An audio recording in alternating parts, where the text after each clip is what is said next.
I knew something had shifted the moment my boyfriend's mother looked at my hands. Not my face, not my eyes, my hands. She held them for just a second longer than a normal greeting, the way you might inspect something you weren't sure was real. Then she smiled, a perfectly polished smile, and said, "You have such soft hands for someone who works in a hospital." I smiled back, "Thank you." What I didn't say was that those hands had been inside a human chest cavity 48 hours earlier. But that moment came later. Before that, there was the drive up to Connecticut. The gas station coffee my boyfriend insisted was actually decent. And the quiet nervousness he was trying to hide by talking too much about highway exits. His name was Ethan. We'd been together for 2 years. He was a high school history teacher in Brooklyn. Thoughtful, patient, the kind of man who remembered which podcast episode I'd recommended 6 months ago and actually listened to it. We met at a farmer's market in Park Slope on a Saturday morning when I was off call and pretending to be a normal person. I was wearing an old college sweatshirt, no makeup, carrying a canvas bag with a broken handle. He was trying to figure out if a particular cheese was worth $9. I told him it wasn't. We talked for an hour anyway.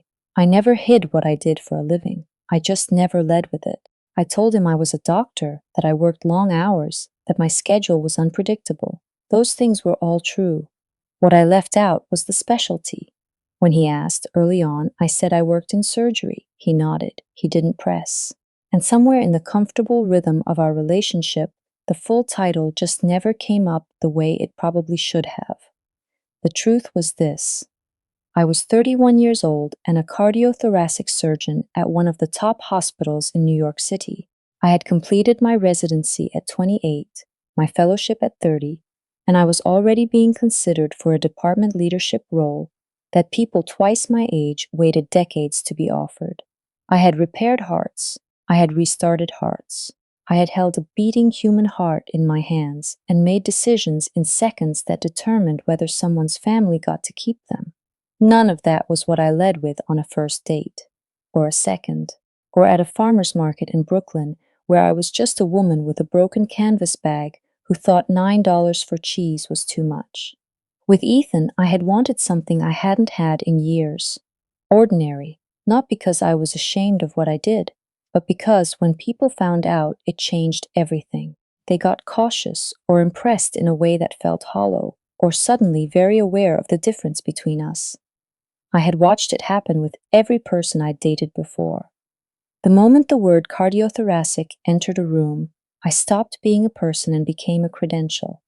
With Ethan, I was just me, and I wanted to know how long that could last and what it looked like when it ended. His parents lived in a small town about 90 minutes north of the city, the kind of town where people knew each other's cars. His father had worked 30 years in manufacturing management before retiring. His mother had run the front office of a pediatric dental practice for most of her adult life and volunteered at the local library on Thursdays. They were solid people, Ethan said. Traditional. They believed in hard work and showing up and not making a fuss. I brought a bottle of wine and wore a dress I'd borrowed from a friend, because every dress I owned was either scrubs or something I'd bought for hospital events, and neither felt right.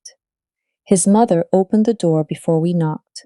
She was trim, well-dressed, warm in the way of someone who had spent decades being the first face people saw when they walked into a waiting room. His father stood just behind her, tall, a little stiff, the kind of handshake that tells you more about a person than most conversations. "So you're the doctor," he said when we shook hands. "I am," I said. He nodded once, already categorizing. "General practice, surgery," I said. "Ah," he said it the way people say "oh" when they're not particularly impressed but don't want to be rude. Good field. Inside, the house smelled like something slow-cooked and something lemony clean. Family photos lined the hallway. Ethan at various ages, school portraits, a vacation at what looked like Cape Cod, a formal photo from what must have been a cousin's wedding. No photos of me, which made sense. There was no reason there should be. We settled in the living room. His mother offered drinks. I asked for water. His father asked about traffic. Ethan talked more than usual. Then came the first question. His mother leaned forward slightly, the way people do when they've been waiting to ask something since you walked in the door. So what kind of surgery do you do? I took a small breath. General surgery, mostly. Some specialized procedures, elective stuff, his father asked. Or emergency? Both, I said. Depends on the case. He nodded slowly. My buddy's wife does cosmetic surgery. Good money in that, I'm sure, I said. I didn't correct him, and somehow, in that pause, a conclusion was drawn. I could feel it happen, the way a room shifts temperature without anyone touching the thermostat.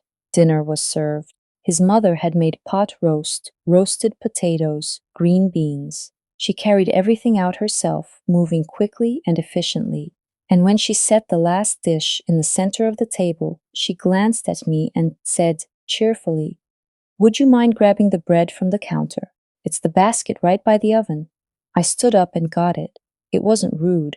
It was entirely normal. But I noticed it. His father talked through most of dinner. He talked about his years in manufacturing, about a leadership seminar he'd attended in the 90s that changed how he thought about management, about his golf handicap, and his frustration with local property taxes. Ethan listened with the practiced attention of a son who had heard these stories many times and still tried to respond like it was new. At some point, his mother turned to me. "Do you see yourself staying in New York long term, or are you thinking about settling somewhere quieter, easier lifestyle?" "I'm happy in New York," I said. She tilted her head. "I just wonder, with the hours surgeons keep, when do you ever have time for a family?" I thought about my schedule. About the Monday, I had repaired a tear in a 62-year-old woman's aorta while her husband waited outside the OR for 6 hours. About the residents I supervised, the cases I reviewed, the on-call nights that bled into mornings. "I manage," I said. She nodded, but her eyes had already moved to Ethan, the way people's eyes do when they're really having a conversation with someone else. His father refilled his own glass and leaned back in his chair. "Ethan says you went to school in the city." "I went to Columbia," I said, "for undergrad and medical school." He cut a piece of potato. "Good school. Expensive, though. Worth it for general surgery?" The word general again. I let it sit. "It was worth it," I said. "My nephew's looking at medical school," he continued. "But the debt you come out with, it's a tough calculation. He's thinking maybe PA school instead." "More practical, PA school is a great path," I said. And I meant it. He nodded, but something in his expression said he'd already decided I was someone who'd had a lucky break and was making a modest living at it. A nice enough girl. Not exceptional, just someone who'd found a trade. By the time dessert came out, apple pie from a bakery in town, served with vanilla ice cream. I had been asked twice whether I worked weekends, once whether I found the blood hard to get used to, and not once about anything I'd actually accomplished. Ethan squeezed my hand under the table at one point. I wasn't sure if it was for my benefit or his. Then his father set down his fork and looked at me directly. "So what exactly do you specialize in?" he asked. "Within surgery, cardiothoracic," I said. There was a pause. "Cardiac?" his mother asked. "Yes, heart and chest procedures, open heart surgery, valve repairs, bypasses, some lung procedures." His father put both elbows on the table, which was something I noticed because up until that point he had been very precise about not doing that. "You do open heart surgery," he said. It wasn't quite a question. "I do." "At what hospital?" I told him. He was quiet for a moment. Then he picked up his phone from the side table and typed something. I watched his face as he read. The line of his jaw shifted. He set the phone face down on the table. "You're listed on their surgical staff," he said slowly. "Yes. You're not just a resident." "No, I completed my fellowship 2 years ago. I'm attending faculty." His mother had stopped eating. "How old are you?" she asked. 31, I said. No one spoke for a moment. Outside, somewhere down the street, a dog was barking at something. The kitchen clock made a small sound it had probably been making for 20 years. His father cleared his throat. "I didn't realize," he said. He didn't finish the sentence. Most people don't, I thought, and that was the whole point. What came next was not anger, not embarrassment. It was something more uncomfortable than either of those things. Adjustment. His mother stood up and came back from the kitchen with the good napkins. Not the paper ones we'd been using. Cloth. She placed one beside my plate without saying anything. His father straightened slightly in his chair. He asked if I wanted more pie with a formality that hadn't been there before. Please, I said, and I meant it to be simple. But nothing felt simple anymore. Ethan had gone very quiet. He was looking at me the way you look at a painting when someone tells you it's sold for $3 million, and now you're trying to reconcile what you see with what you're supposed to feel. His mother finally spoke. Why didn't you say something? I had been expecting this question. You didn't ask about my work specifically, I said, and I wasn't sure it was the right time. But cardiac surgery, she said, as if saying it again might make it fit differently. That's not just. It's not something I lead with, I said gently. It tends to change the conversation. His father leaned back. He looked at me differently now. Not warmly, not yet, but differently, like he was revising a calculation he'd thought was finished. I think I owe you an apology, he said finally. You were perfectly polite, I said. He understood what I meant. His jaw tightened slightly. Polite isn't. No, I said quietly, it isn't. The rest of dinner passed in a kind of careful formality. His father asked about my work, genuinely this time, leaning in, wanting to understand what I actually did in a day. His mother brought out the good coffee cups, the ones from a set in the cabinet I'd noticed but hadn't been offered from earlier. They laughed at things I said. They asked follow-up questions. I answered everything honestly, but I noticed something underneath all of it. They weren't getting to know me. They were recalibrating.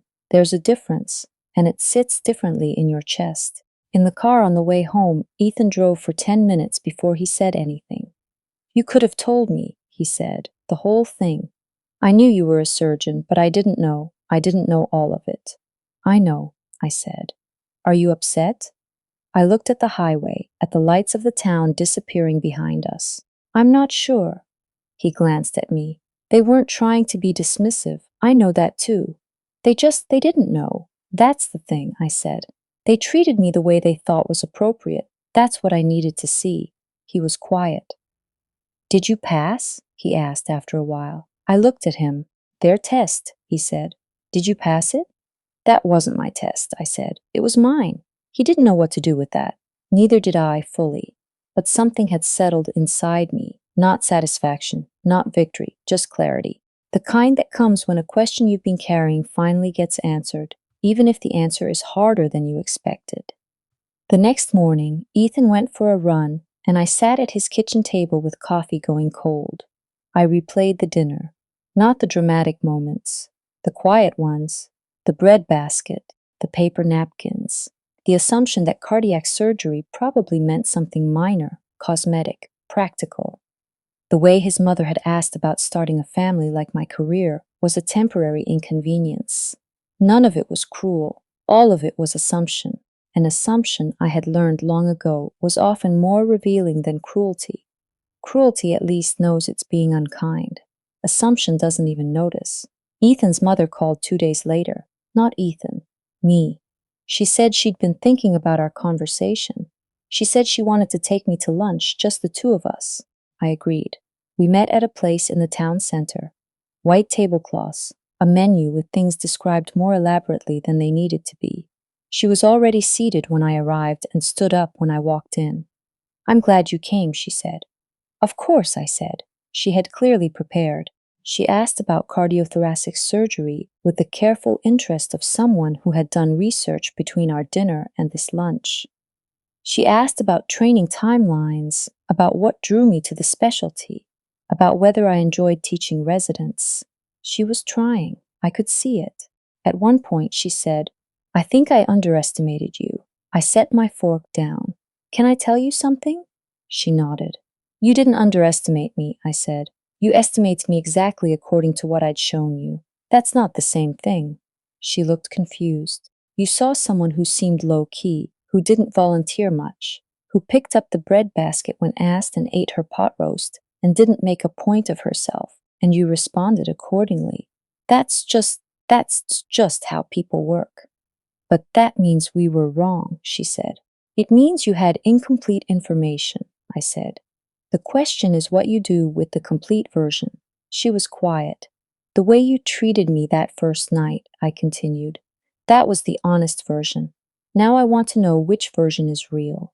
She looked down at her salad for a moment. When she looked up, her eyes were a little bright. I think we could have been more curious, she said. We should have asked more. Yes, I said, you should have. That conversation mattered more to me than any apology she could have offered, not because it was comfortable, but because it was true. Ethan, meanwhile, was having his own reckoning. I could see it in the small ways he moved around the apartment, the way he sometimes stopped mid-sentence like he was editing something. He was thinking, processing. One evening he said, "My dad told me he looked you up after dinner." "I know," I said. "He said he wished he'd looked you up before dinner instead." "What's the difference?" I asked. "He said he would have treated you differently." "I know," I said again. He looked at me. "You think that's the problem. I think that's the whole point," I said. He was quiet for a while. "I looked you up, too. I searched you specifically. The hospital page, the publications." He paused. "There were a lot of publications. There are. I guess I knew you were good at what you did. I just didn't know what good at what you did actually meant." "What did you think it meant?" He rubbed the back of his neck. "I thought it meant you were competent, skilled. I didn't think it meant." He stopped. "Exceptional?" I offered. "That sounds arrogant. It's just accurate," I said. "And I'm not saying it to be impressive. I'm saying it because it's true, and you should have known it before you introduced me to your parents as the doctor." He flinched slightly. "I didn't mean it like that." "I know you didn't," I said. "That's kind of the whole thing." He sat down across from me. "You're not just a doctor I'm dating," he said slowly. You're someone." "I was always someone," I said. I know that." He covered his face briefly with his hands. "I just didn't know how to hold it." That sentence stayed with me. I didn't know how to hold it. It was the most honest thing he'd said in weeks. We went to his parents' house one more time before the new year. Not for a formal dinner, just an afternoon. His father had a project in the garage he wanted help with. His mother was baking something. Low stakes. No wine, no good napkins, no stage. I wore jeans, a pullover, nothing that signaled anything. His mother met me at the door and hugged me. A real one, not a managed one. His father shook my hand and then, after a beat, patted my shoulder once. A small gesture, but different from before. We sat in the kitchen while his mother finished the cookies. His father told a story about a drainage issue he'd been fighting with the town for 3 years. I asked questions. He laughed at one point at something I said. Not a polite laugh, a real one. His mother asked about a case I'd mentioned in passing and actually wanted to know the answer. At one point, she said, "You know, before Ethan brought you home, he just said you were a doctor." I thought. I don't know what I thought. "What do you think now?" I asked. She smiled. "I think you're someone who knows exactly how to walk into a room." "Actually," I said, "I'm still working on that." She laughed, and for the first time, it felt like we were just two people having a conversation. Not a recalibration, not an apology tour, just two people laughing in a kitchen that smelled like brown butter. On the drive back, Ethan reached over and held my hand. He didn't say anything for a while. "Better?" he finally asked. "Getting there," I said. "Is there something I can do?" he asked. I don't know. To make up for the first dinner." I thought about it seriously. "Stop introducing me as the doctor," I said. "Just introduce me as Mies." He nodded. "Done. And if anyone dismisses me," I said, "just notice it. You don't have to make a speech. Just notice it and let me know you saw it." "That's enough," I said. "That's actually a lot." He squeezed my hand. I looked out the window at the bare trees going past, the gray sky sitting low and flat the way it does in Connecticut in December. I thought about something my attending had told me years ago, during a particularly brutal stretch of residency when I was questioning everything, including whether I had chosen the right field, the right city, the right version of my life. She said, People will tell you who they are when they think the stakes are low. That's when you find out if someone has basic dignity or only situational courtesy. I hadn't known what she meant then. I had been too tired to really hear it. I knew what she meant now. I wasn't angry at his parents. I didn't think they were bad people. I thought they were ordinary people who had been raised to assign value the way most people were raised to assign it, by output, by title, by the weight of what you'd produced. And when those things weren't visible, they defaulted to what was in front of them, which was a quiet woman in a borrowed dress who got the breadbasket. That wasn't cruelty. It was just the world, doing what the world does. But I had spent my whole adult life working in a field where your read of a situation had better be right, because the margin for error was someone's life. I had learned to see clearly, even when what I was seeing was uncomfortable. And what I had seen at that dinner table was this: I mattered more when they knew my credentials. That mattering was real and visible and immediate, and I couldn't pretend it hadn't happened. The question was what to do with that truth, whether to let it harden into distance or to stay present and keep watching. I decided to keep watching, not because I'd forgiven the assumption, though I had, mostly, but because the people in question were trying. And trying when you didn't have to, when no one was making you, when you could have just retreated into defensiveness and pride. That was something. Not everything, but something. In January, Ethan's father sent me an article about a new surgical technique being used in pediatric cardiac cases. He'd sent it to my email, which meant he'd had to ask Ethan for it. The subject line was just the article title, no message, just the link. I stared at it for a minute. Then I wrote back, "This is interesting. The outcomes data is still limited, but the early results are promising. Thanks for sending it." He replied 20 minutes later, "I thought you'd know more about it than the article did. Glad it was worth passing along." That was all, but I read it twice, because what it told me wasn't about cardiac surgery.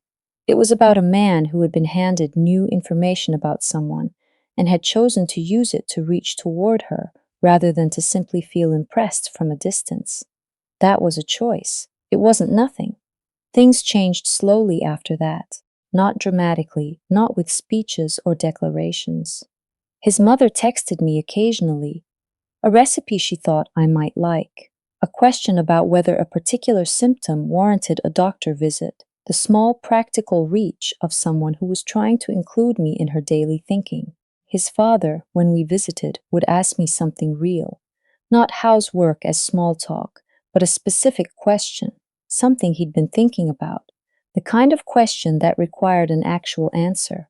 Were they different people than they had been at that first dinner?